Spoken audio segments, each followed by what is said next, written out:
Sabi po sa mga magagaling magluto, ingredients is very important. Makulangan ka lang, 'di ba? Iiba ang lasa, 'di ba, tita? No? Hindi mo pwedeng imekos-mekos lahat. Kung ano ang lasa ng adobo, dapat ang ingredient mo ay adobo. Kung di, baka maging kaldereta. So, malabo yun. And sa atin din pong buhay, one of the ingredients for us to be promoted and to attract the honor that comes from our Lord is humility. Hindi siya pwedeng mawala. Or else, kulang. Sabihin mo, wag kulang. Diba? Pag maglilingkod tayo sa Lord, dapat hindi kulang. The lower you bow, the higher God lifts. Humility is heaven's elevator. Wow, sabi sa mga English, lift. Sa mga Americans, elevator. Ito ay isang way para tayo ay dalhin ng Lord into the next level of our life. Alam niyo po, maraming mga Christians, hindi nila natututunan ang lesson ng humility. It's a lifelong lesson. Hindi ibig sabihin, mabait naman ako. Iba po ang pagiging mabait sa pagiging humble. Amen? Iba ang pagiging matulungin sa pagiging humble. Ang sabi po ng Lord, ang humility is walking worthy of the Lord. Yan po yung ating topic sa ating slide. Pwede po bang ating makita? Humility, walking worthy of the Lord. Kung gusto natin ang ating walk with the Lord ay maging worthy sa Kanya, ibig sabihin, ito ay isang paglakad na merong purpose. Amen. Hindi lang tayo lumalakad sa ating journey with the Lord ng lakad marino. Pag sinabi na lakad marino, yung mabilis. 'Di ba? Ang lakad na ginagawa natin into our Christian journey is a walk with purpose, and that purpose is all about walking in humility. Kailangan may kababaang loob, 'di ba? Pakinggan po natin ang sinabi ni Apostle Paul sa kanyang sinulat sa Colossians 1:10. Yan. Magiging example po natin ngayong umaga ay ang life ni Paul. Sabi po niya dito, so that you may walk worthy of the Lord, fully pleasing Him, bearing fruit in every good work, and increasing in the knowledge of God. Ang nagsalita po nito, or ang nag-instruct po nito sa church is si Paul. Paul instructed the church to be worthy of the calling they have received from the Lord. But at the same time, meron po ding sinabi si Paul. Ito po yung instruction niya sa mga Colossians. But at the same time, meron din po sinulat si Apostle Paul sa 1 Corinthians. Okay, pwede ba natin basahin yung sa 1 Corinthians 15:9? Sabi po dyan sa 1 Corinthians 15:9, for I am the least of the apostles, that I may not meet to be called an apostle, because I persecuted the church of God. Diba? Napakalaking contrast. Nung una, sinabi niya sa mga taga-Corinthians, you need to be worthy.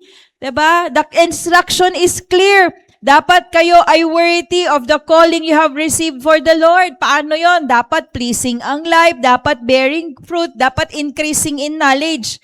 Pero pagdating ng 1 Corinthians, siya ngayon na mismo ang nagsabi, si Paul, I am the least. Parang sinasabi niya, I am not worthy.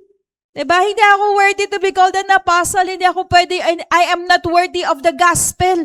Sabi ni Paul. So there is a beautiful contrast in the Apostle Paul's writing in the church. Sinasabi niya yung mga tao, dapat worthy kayo of the calling that you have received. Pero siya, ang tingin niya sa sarili niya, he is unworthy. Ano pong ibig sabihin nito?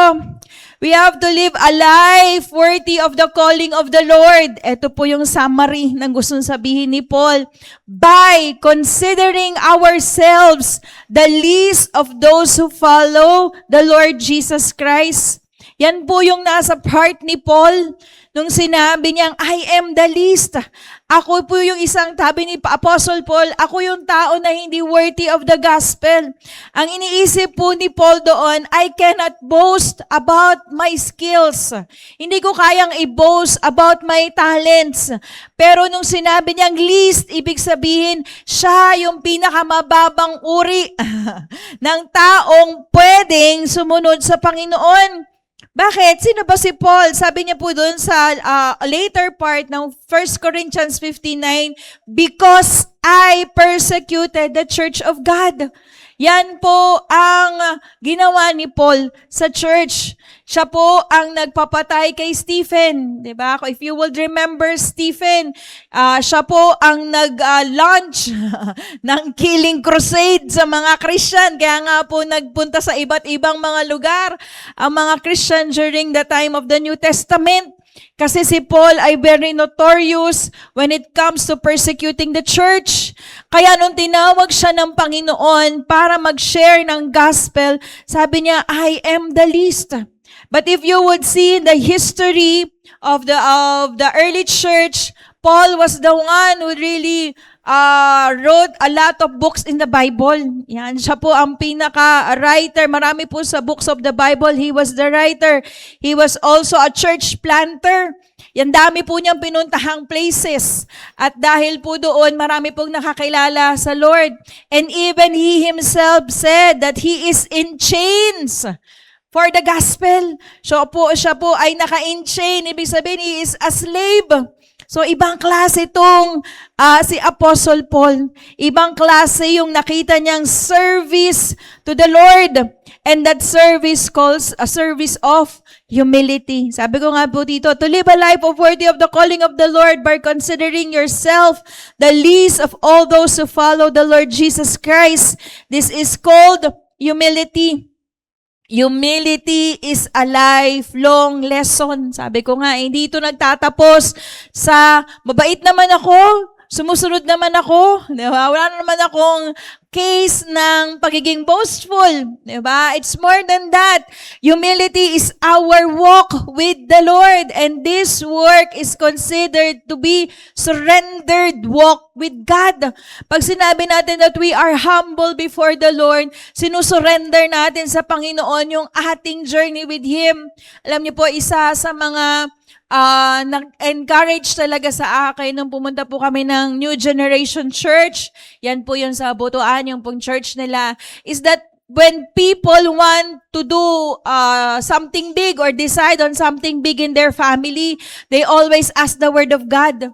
May Word of God palagi. Magre-resign sa work, may Word of God. Mag-a-apply ng work, may Word of God. May decision na gagawin sa family, may Word of God.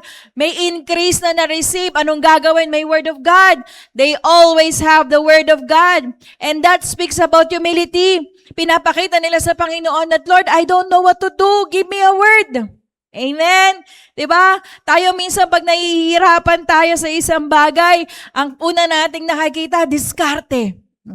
Syempre, automatic naman yan. Madiskarte naman talaga tayo, di ba? Pero yung diskarte na yan, pagpapalain niya ng Panginoon kapag yan ay may Word of God. Amen. Di ba? Yan po yung isa sa tinuturo sa atin ng humility. Kung ikaw ay tunay na humble, or if you are really practicing humility in your walk with God, you will always ask the Lord's Word. Lord, bigyan mo ako ng verse ng Word mo. Anong gagawin ko dito? Diba? Right now po, we're having yung financial crisis. Oy, sa aming pong family, kasi pareho kami ni Pastor June. Wala kaming work, but we have a word. Yan. Amen? Matthew 19:23. If you can, all things are possible with God. So, ibig sabihin nun, if we would believe in the Lord, everything is possible. Hindi ka mararatel. Amen. Hindi ka mag-iisip na, Lord, paano yung ganito, paano yung ganyan. Why? Kasi may word na. And it draws you to be humble sa ginagawang process ng Lord sa life mo. Oh, isn't it good na dapat may word tayo? Diba? Meron tayong mga bagay na aayusin sa buhay natin. Let's ask for the Word of God. Kasi yan ang number one tool for us to be humble. Meron kang mga difficult situation na gagawin sa work. Ask for the Word of God. Lord, ito yung pinagagawa ng boss ko. Pinagagawa ng boss ko.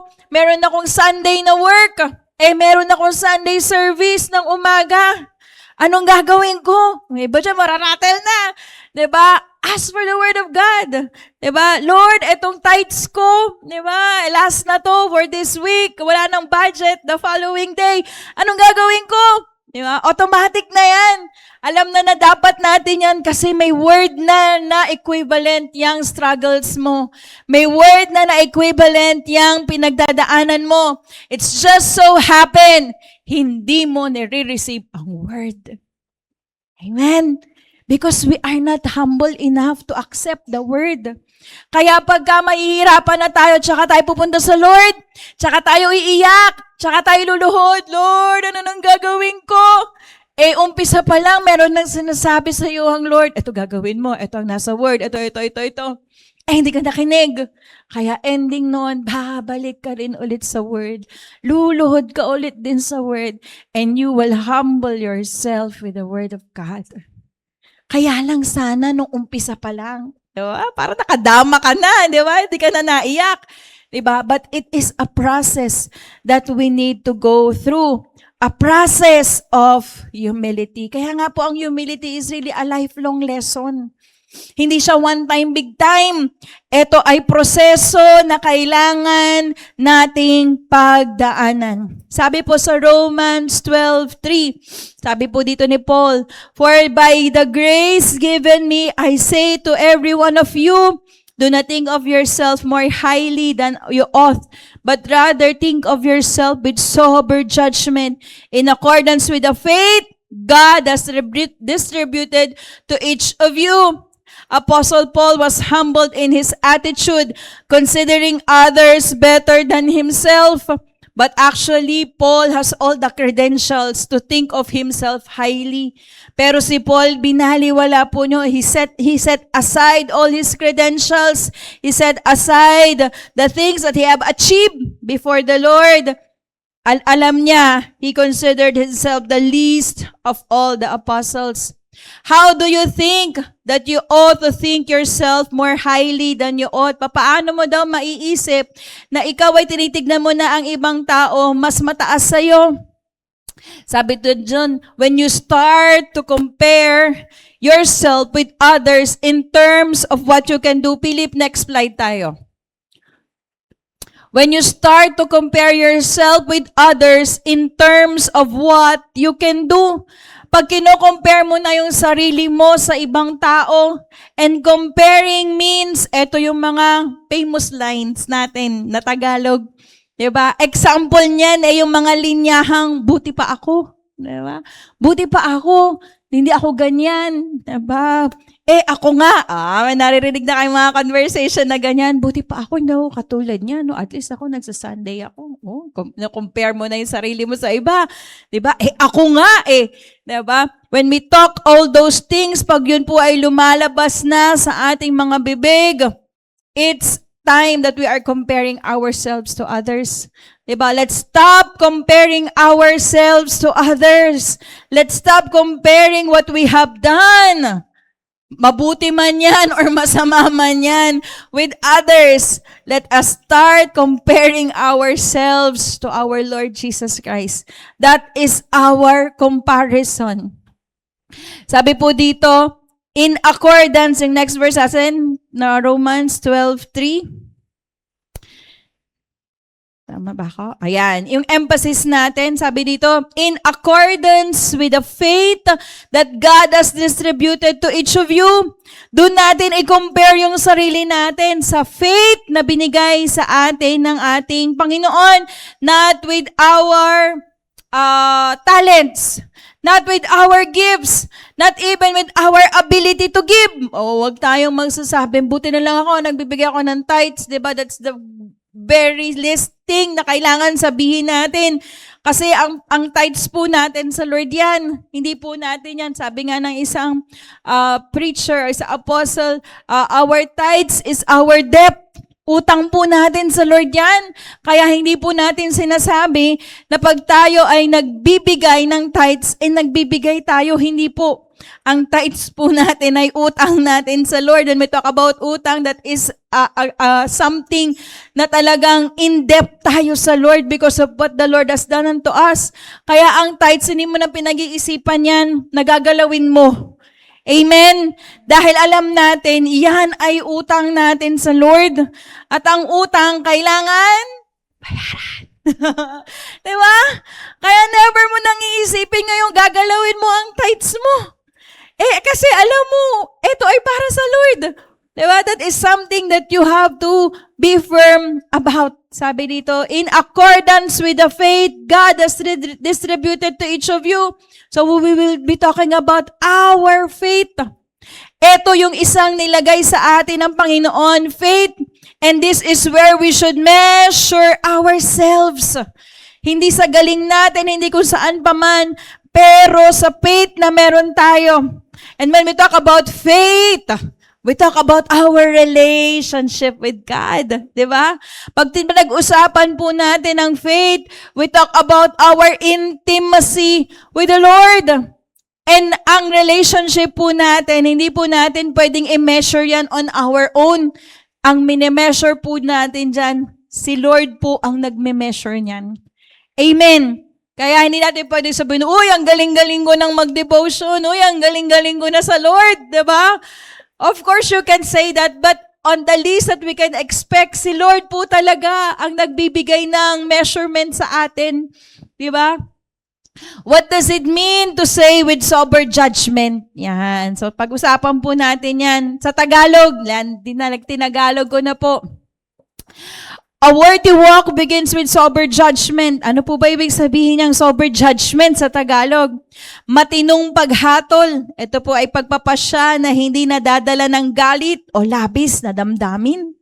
Suriing kaisipan, malalim at tapat na pag-unawa sa isang sitwasyon o sa sarili.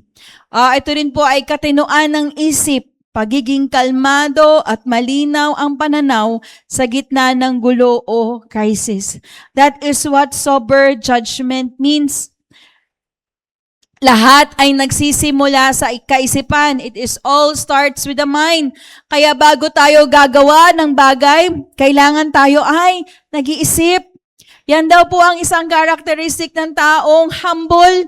Bago gumawa ng isang bagay, nag-iisip. Diba? Alam niyo po, ang hirap kasama ng mga taong hindi nag-iisip. Diba? Sa trabaho, di na. Kailang instruction ka na.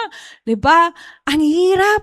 Diba? And alam niyo, yan din yung expectation sa atin ng Lord. Naku naman yung anak ko, ba't hindi nag-iisip? Diba? Paulit-ulit. Tapos paulit-ulit ka din bumabalik sa Lord. Okay naman yung paulit-ulit na bumabalik sa Lord. Pero yung paulit-ulit na ikaw ay nagkakamali, ayaw ng Lord yan. Amen! Diba? Ayaw ng Lord na paulit-ulit kang bumabalik sa level 1. Diba? Gusto ng Lord, nagpa-progress ka. Kaya gusto ng Lord, in everything that you will do, you think. You pause. Diba? You ask the Lord. Yun ang humility eh. You ask the Lord, Lord, yung ka-office mate ko, ito na naman. Diba? Niyayabangan na naman ako. Diba? Wala naman talagang pinagyayabang to eh. Diba? Anong gagawin ko, Lord? Diba? Those are the things that hits yung ating bell of patience. Pero kailangan maging mapag-isip tayo. Hindi emosyon. Kailangan gamitin ng pag-iisip. Ang isang bagay na gagawin natin na pinag-iisipan ay isang bagay na hindi emosyon. Isipin ng mabuti ang isang bagay na gagawin. Dapat tayo ay nag-iisip. Yan. Because emotionally driven words are the most hurtful words. Totoo po yan on our next slide. Ang mga words that are driven emotionally and actions also are the ones that leave lasting marks on our lives. positive or negative. Totoo po yan. Mga emotionally driven words. Naalala nyo na po ba, umattend kayo ng conference, and this pastor was really emotional to his preaching. Grabe yung preaching ni pastor, was emotionally driven. Diba? Nag-leave yun ng lasting mark sa life ko. Another negative side of emotionally driven words during na tayo ay galit. Yan, di ba? Mga anak, mga magulang, those words are that leaves hurtful marks on our family members. Di ba? Let us be mindful and respectful of our words and our actions, because our words are very clear examples of how if we are really humble. Yan pong mga words natin and mga action natin, yan po ang isa sa nagiging measurement natin if we are really humble. Our goal is to walk of the calling we receive, and it starts with walking in humility. It will start inside our family. Make it a goal that you speak in kindness inside the house. Alam niyo po, yan po yung isa sa pinag-usapan namin nila pastor nung kami po yung nagsisimula na i-establish po ang Christ the Rock Church through the Sovereign Holy Spirit. Sabi ni pastor sa amin, nag-meeting kami. Kung tayo ay magsisimula ng church, dapat tayo mag-ayos ng buhay. Dapat tuwing Sunday, wala nang maghihiyawan. Kasi meron po kaming mga Sundays no, na mag-start na lang kami ng church. Diba? Meron pa mga nag-aaway.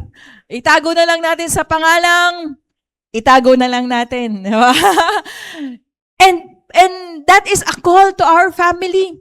If we would not allow peace to reside in our family, how could we help other families to be at peace with God as well? Amen? Diba? Kaya ang sabi ni Pastor, iwasan na natin ang sigawan. Diba? Iwasan na natin ang awayan. Iwasan na ang sungitan sa loob ng bahay. Amen? Diba? Wala na maghihiyawan ng galit. Ako minsan, ng last week po, pag uwi namin ni Pastor, just like this Saturday morning, pag uwi ko, ang kalat ng bahay. Sabi ko, hallelujah. And then I started to shout. Sabi ni Pastor, Ma, magpahinga ka na. Sabi niya, pagod ka na. Ako po kasi pagka ako nakakita ng kalat, nawawala ang antok ko. Di ba? Maganda kaya tita yun. Di ba? Tayo mga nanay, pag nakakita ka ng kalat, minsan nawawala ang antok mo eh. Sabi ni Pastor, Ma, magpahinga ka na. Sabi niya, pagod ka na. Sabi ko, nung nagpahinga ako, talagang tinulog ko na lang lahat eh. Pagkatulog ko, ako rin ang gumawa, tita. Hallelujah! Pero masaya na ako. Hindi na mainit ulo ko. Praise the Lord. So, it is really our goal to be humble. Kung sinabi ni Pastor, matulog ka na, at inaway ko si Pastor, kasi yung mga anak mo, ganito, ganyan. Di nag-away na rin kami ni Pastor. Diba? Di na wala na akong humility. Nawala na ang araw ng kapayapaan sa bahay. Kaya nga, when I heard the voice of Pastor June, sabi ko, pala na nga kayo dyan, matutulog na ako, sabi ko sa kanya. And iba talaga pag nakatulog ka, nakapahinga ka, kaya mo nang gawin ng mas maayos. Diba? Pati pag-usap ko sa mga anak ko, anak, diba? Nung una pa lang, high level na eh. Diba? So really, when we humble ourselves, we ought to consider others the best. Diba? Kung noong panahon na yun, nag-retaliate ako kay Pastor at sinabi ko, ba't ka ba nakikialam? Ikaw din, hindi ka rin naglilinis. Charot. Diba? Away na yun. Diba? Hindi mo na mapapayapa ang sarili mo nun. But you have to be humble. You have to stay humble. You have to be considerate because you believe that humility has a big role, diba, for the promotion of God. Okay, so let's continue po. Let us start with having number 1. Humility begins with the right view of ourselves. Dapat po tama ang tingin natin sa atin with regards to our humility. Kanina po sinabi ko nga kay Paul, sabi niya po sa Romans 12:3, do not think of yourselves more highly than you ought, but rather think of yourself with sober judgment. Yan. Let's think before we react. Amen? Bago po tayo, it's normal for us na mga magulang Sabi po sa Bible, do not lord over to your children. Pag sinabi pong lord over to your children, hindi na tayo nagbibigay, hindi na tayo naglalaan ng panahon para makinig sa kanila. Diba? That's the least of a parent that can do. We also need to hear from our children. We need to know, diba, where they are going. Hindi lang po tayo nagko-command, pero tayo rin po ay nag-a-align sa kanila with the Word of God. Yung life natin as we command has to be aligned with the Word of God so that when we command our children, they are not just seeing the command, but they are seeing the life that we have. Ano po ba tayo? Accurately sa Bible, paano ba tayo nakikita ng Word of God? Or paano ba tayo nakikita ng Panginoon? Or paano natin dapat makita ang sarili natin? Humility is seeing ourselves accurately. Una, we are sinners saved by grace. Lahat po tayo ay makasalanan. Kaya kung meron kang may encounter na mga taong lulong sa kasalanan, you have to be humble to them. Wag natin silang bibigyan ng holier than thou attitude. Diba? We need to see that they also need to be saved and they need the grace of God. Number 2, every talent is God's gift. Because it is God's gift, we use this gift to glorify God. Diba? We have to be humble using every talent God has given us. Number 3, every opportunity comes from Him. Amen? Lahat po ng opportunity nanggagaling sa Panginoon. And so, we have to be grateful. Kahit gaano tayo kagaling, kung ayaw buksan ng Panginoon yung opportunity na yan, wala kang magagawa. Kahit napakaganda na ng credentials mo, sa trabaho na yan o sa opportunity na yan, hanggat hindi yan binubuksan ng Panginoon, wala tayong magagawa. And number 4, every success belongs to our God. Amen? That is how God sees us. That is how we should see ourselves. That we need to be humble as we see these things to us. Na ako'y isang makasalanan at lahat ng talent ko ay binigay lamang ng Panginoon. Ang lahat ng opportunity na meron ako sa buhay ko, sa Kanya lang. And ang success to this all opportunities belongs to God. Alam niyo, mababago po ang mindset natin. Kasi alam natin, yung humility really speaks about our elevation. Hindi ka talaga i-elevate ng Lord pag di ka humble. Diba? Sabi ko nga sa inyo, iba po ang pagiging mabait, iba ang pagiging masunurin, iba ang pagiging humble. Ito ang kailangang ingredient na wag natin tanggalin sa equation. Sabi dito, walking worthy starts when we stop comparing ourselves to others and begin comparing ourselves to our Lord Jesus Christ. Pastoran, taas naman ng standard. Si Jesus Christ, syempre.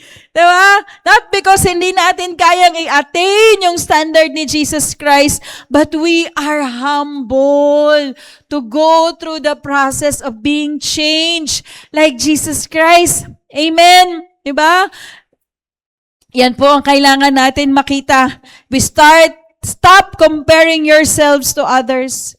Yung level 1 na meron ka ngayon at yung level 10 na meron sila, just be faithful in where you are.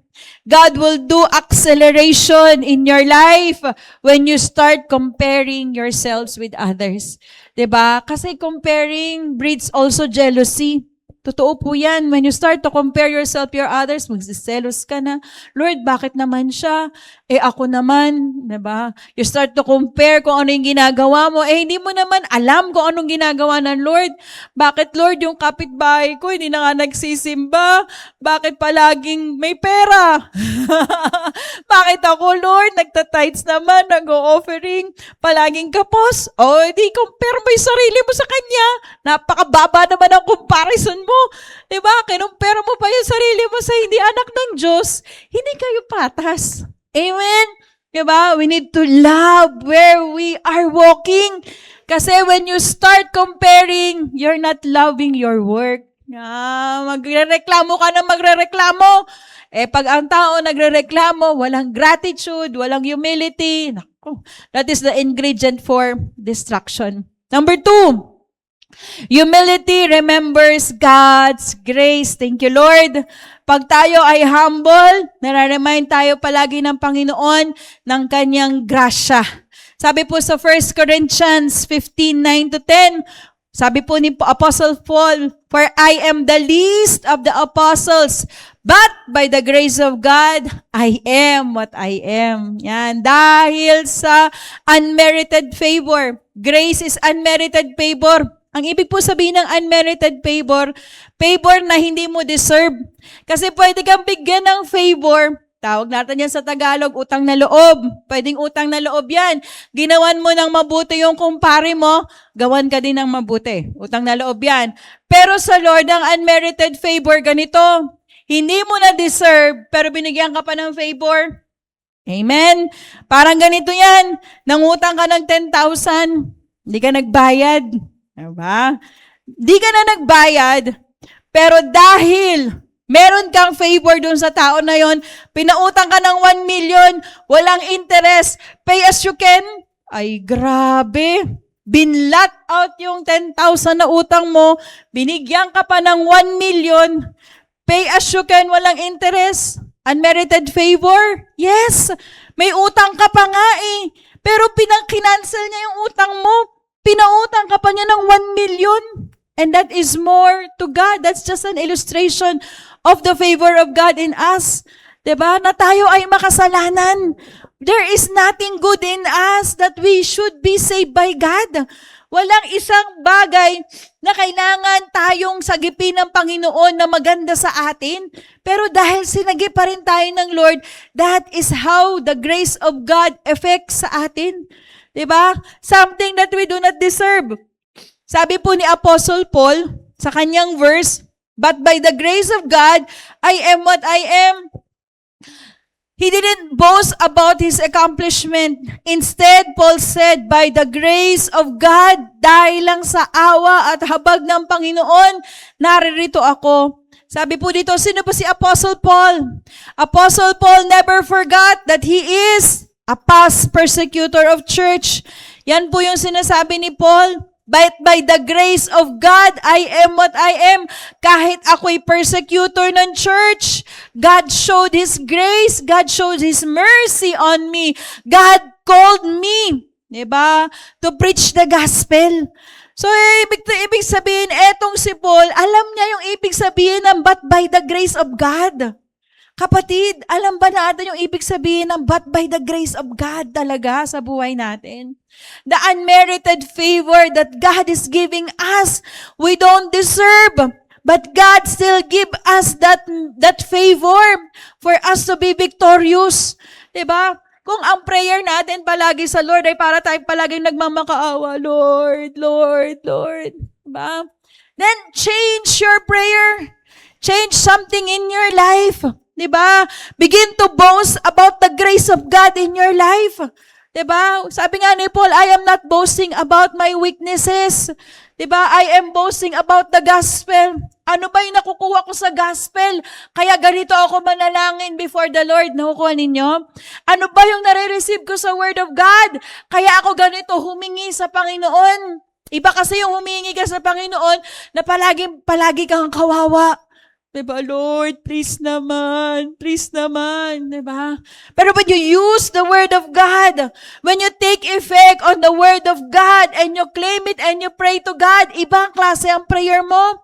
Lord, sabi mo, lahat ng aking aapakan ay para sa akin. Yabang. Diba? Ang yabang ng prayer. Pero yun ang sinabi ng Lord eh. Diba? Whatever you set your foot, it shall be given to you. Kaya lang hindi natin mapangatawanan yun. Kasi hindi naman nagre-rema sa word natin eh. Hindi naman nagre-rema sa heart natin eh. Kaya hindi mo maipamanalangin yung lupa na gusto mong bilhin. Diba? Meron po kaming isang lupang lagi naming dinadaanan sa Nueva Ecija. Sabi ko, Lord, bigyan mo ko ng pananampalataya na apakan yung lupa na yan at i-claim na sa amin na, natatakot pa ako, tita eh. Hindi ko pa masabi kay Pastor, itabi mo, Pastor. Itabi mo, Pastor. Itabi mo. Lalakaran ko lang. Diba? May takot pa eh. So I need to really ask the Word of God, Lord, bigyan mo ako ng lakas ng loob. Kasi a lot of times, yung hinahabol nating lakas ng loob ay nasa Word of God. Kaya hindi ka makapag-decide kung anong gagawin mo sa buhay mo because you have not given the Word of God a chance to take possession, to take control of your situation. Amen. Kaya nga nung sinabi ni Paul dito, but by the grace of God, diba? Hindi niya na tinitingnan yung kanyang past, but he is looking forward to what God has given unto him. Pwede po ba natin palakpakan ng Lord? Thank you, Jesus, for this reminder. The more we recognize God's grace, the less room there is for pride. Paul has all the credentials to be prideful. Bata pa lang siya, tinuturuan na siya, teachers of the law ang nagtuturo sa kanya. He was taught by Gamaliel. He was taught by other great teachers during their time of the Bible, of the Word of God. Pero hindi iyon ang credential ni Paul. Ang credential ng Paul ay grace of God. Amen. And that is also your credential. You have the grace of God. Kahit saan ka pumunta, if you bear the grace of God, you will be shown unmerited favor. Amen. Diba? You will be shown favor upon favor upon favor of God's people. Ikaw na yung magsasabi, Lord, tama na muna. Diba? Hindi pa natin nararanasan yun eh. Kaya dapat i-feel natin yung sarili natin with the Word of God even more. Kasi we have to understand that we live by faith, we live by the grace of our God. In Philippians 2, 5-8, sabi po dito, as a reminder to us, in your relationship with one another, have the same mindset as Christ Jesus, who being in very nature God, did not consider equality with God something to be used to his own advantage. Rather, he made himself nothing, taking the very nature of a servant, being made in human likeness, and being found in appearance as a man, he humbled himself, becoming obedient to death, even to death of the cross. Kaya nga, ang model natin of humility is Jesus Christ. There is no other person that we must emulate of how he had become humble or how his life embraced humility rather than Jesus Christ. He was seated at the right hand of Father. He already has all the power. Pero sino ang ginawa niya? He leveled himself. He made himself low. Diba? Taking the very nature of a servant. Diba? He go to the cross. Diba?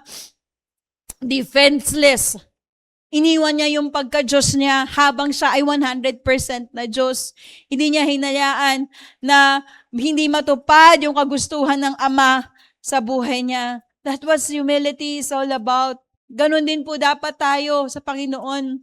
Let us consider ourselves in low position before God and also before others.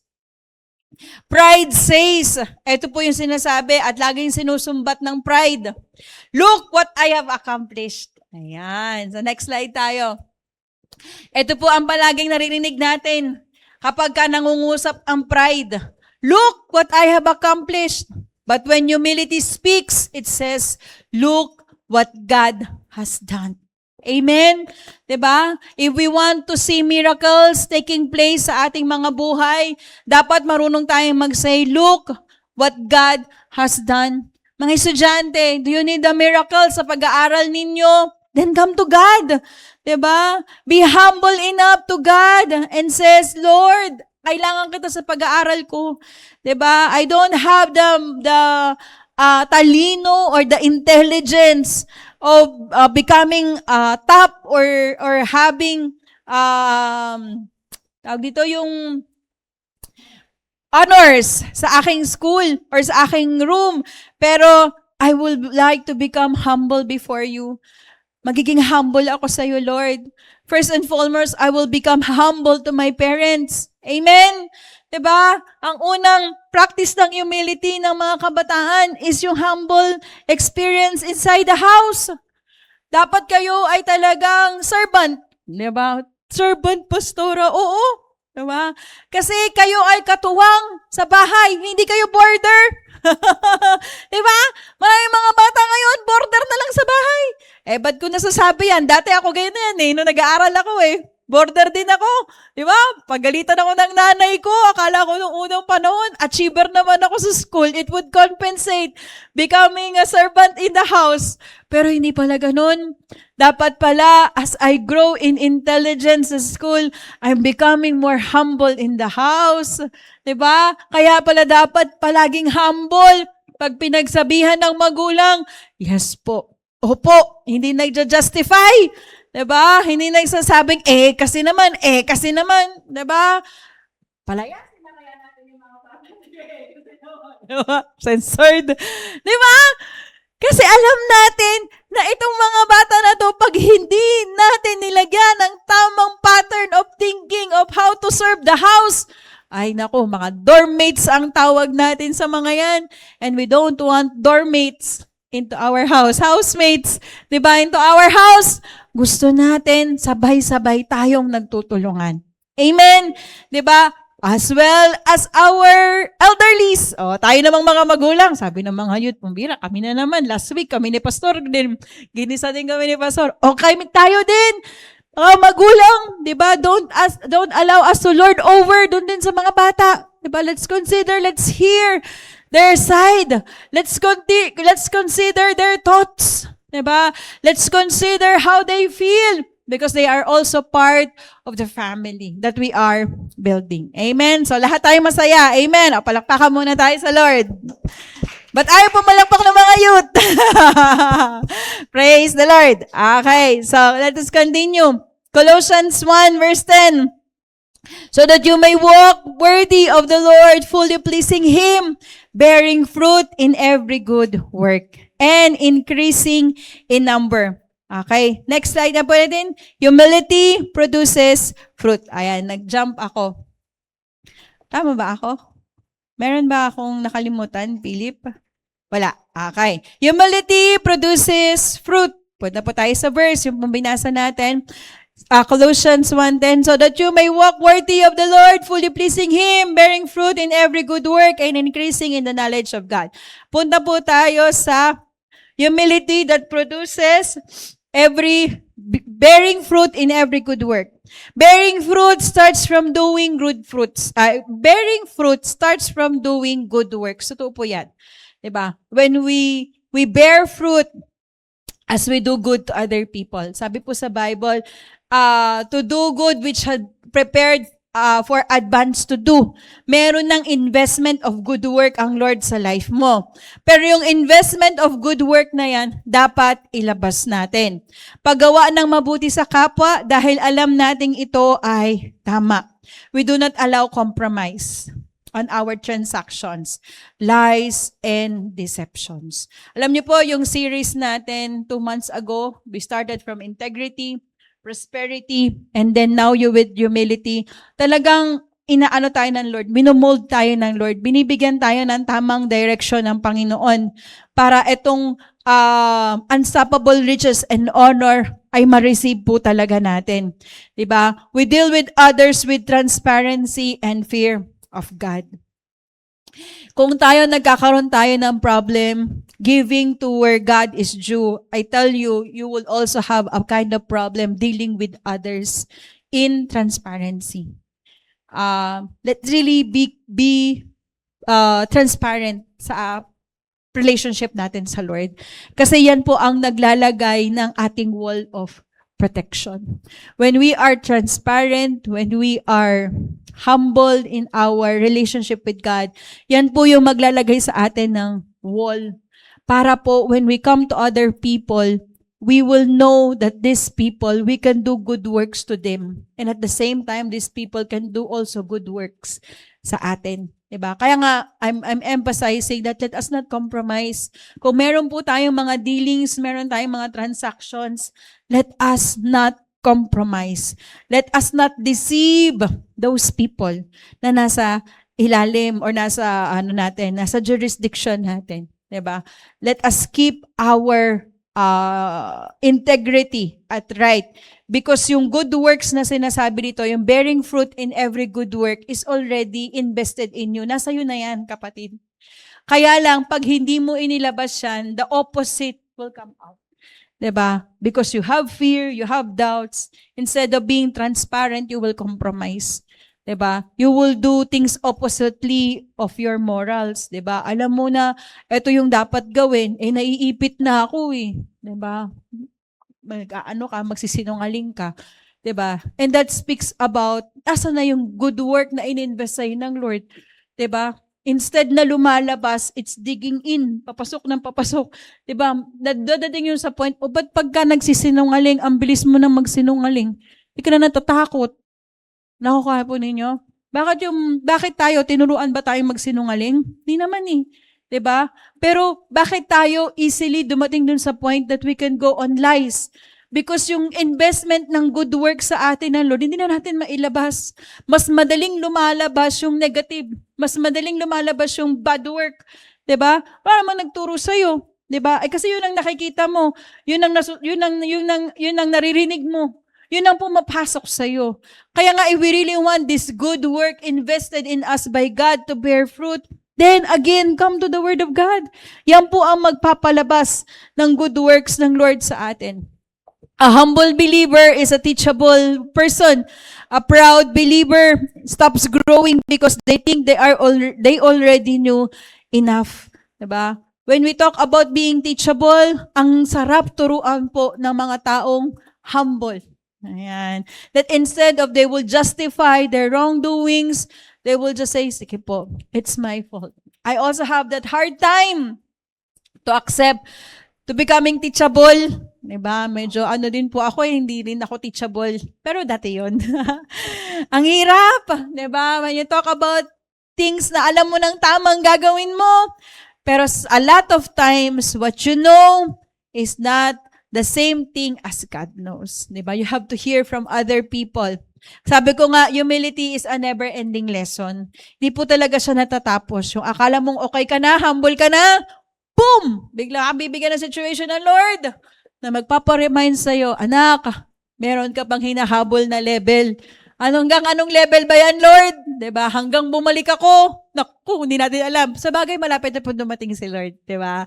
Kaya sabi mo sa katabi mo, kapit lang. Diba? Anong level pa yan? Hindi natin alam. Pero kapit lang. We really need to make ourselves humble before the Lord. Ano po ba ang napoproduce ng humility as we bear fruit? As we do good works? Number 1, humility produces servanthood, forgiveness, compassion, unity, and faithfulness. And so, of course, pride, it produces the other side. It promotes division, self-promotion, jealousy, and competition. Kaya nga po sa loob ng bahay, ito yung kailangan dapat meron tayo. There has to be servanthood, mga kapatid. Servanthood must be a core value in our household. Diba? Willing to serve other people. Hindi yung palaging, boss. Sa loob ng bahay. Diba? Might as well, there is forgiveness. Diba? Parents, children, forgiveness must be our lifestyle in the house. Learn to say sorry in terms na ikaw ang naka-offend. Diba? Oftentimes, I also say sorry to my children. Pasensya na, Ethan, mali pala ako ng summary ng conclusion. Diba? I say sorry. I say sorry to Philip. Diba? Kay Faith. Kay Daniel, pag may mga bagay na na-overlook ako, pag may mga bagay na nag-overboard ako. Diba? And sometimes, it's easy to impose your authority. Ako naman nanay eh. Diba? Alam ko naman yan talaga eh. Diba? Pero our children needs also to be affirmed by saying, pasensya ka na anak ha. Pasensya ka na anak. Pasensya ka na Philip. Wala akong pasalubong nitong Saturday ha. Kasi nagsasabi yan, Mami, may gusto yung pasalubong eh. Pasensya ka na. Sabi naman niya sa akin, okay lang yun Mami. Grabe parang ako talagang Di ba? Simple things like that. Diba? They say that they are acknowledged. Na-acknowledge sila na nag-promise ka, hindi mo nagawa, and then you say sorry. Okay, compassion, unity, and faithfulness. Amen. Thank you, Lord.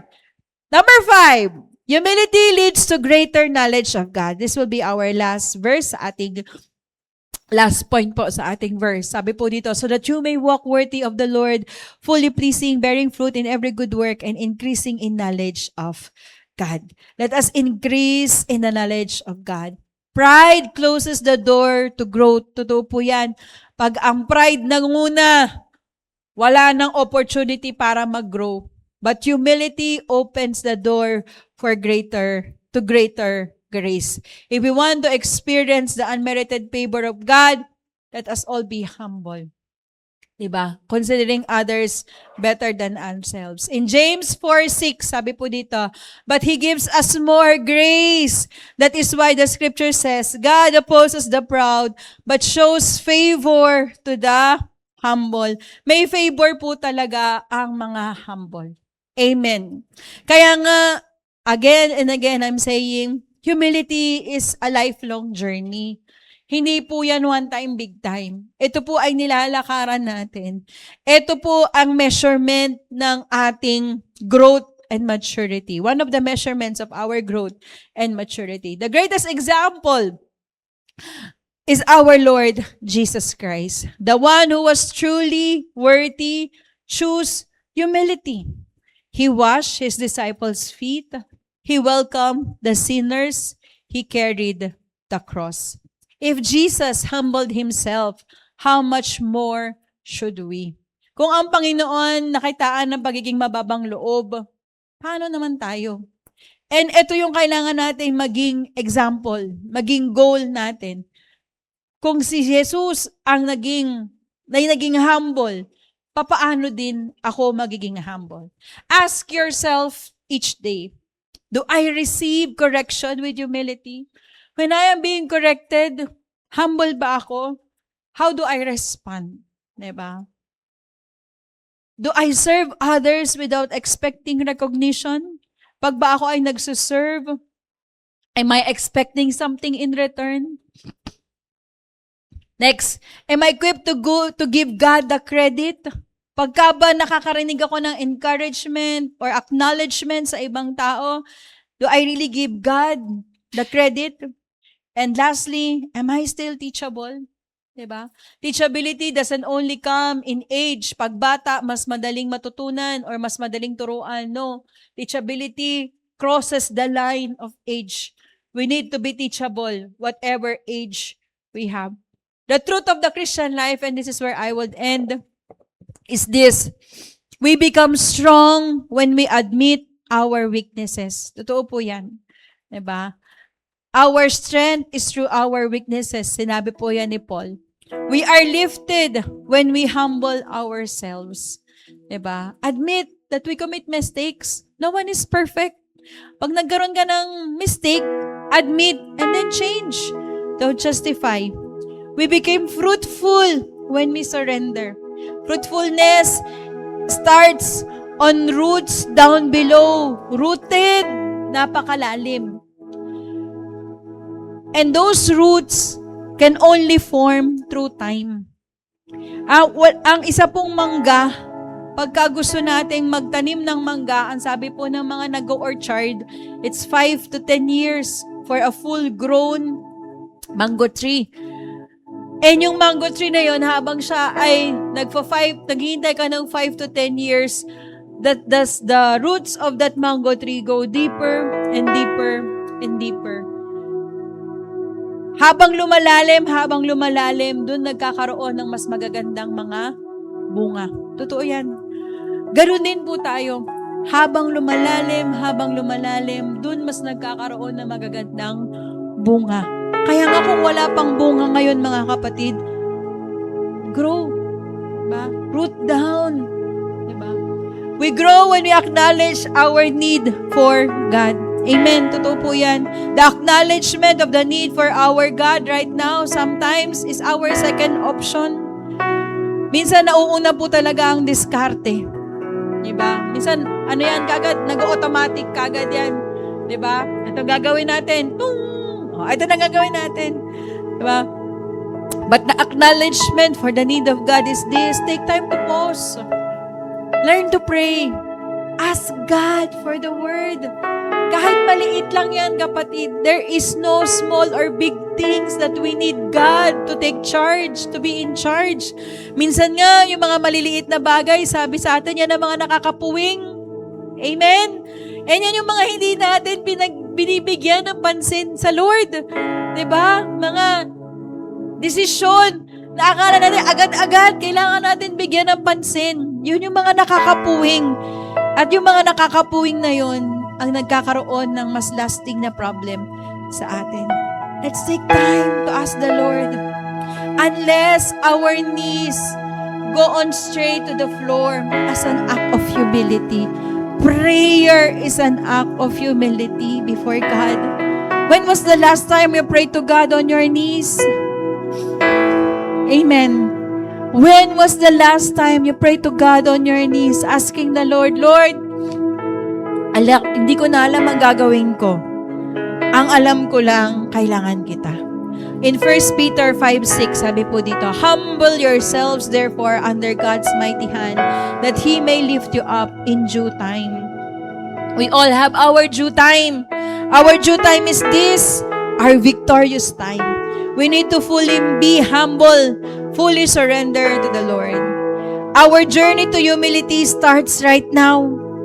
The humility is a long journey. It's our journey until the Lord Jesus Christ comes back. Amen. And we all believe that Christ is coming back very, very soon. Praise the Lord. As He comes back, we are to guard our hearts to be our Lord Jesus Christ as we are humble at all times. Shall we all stand?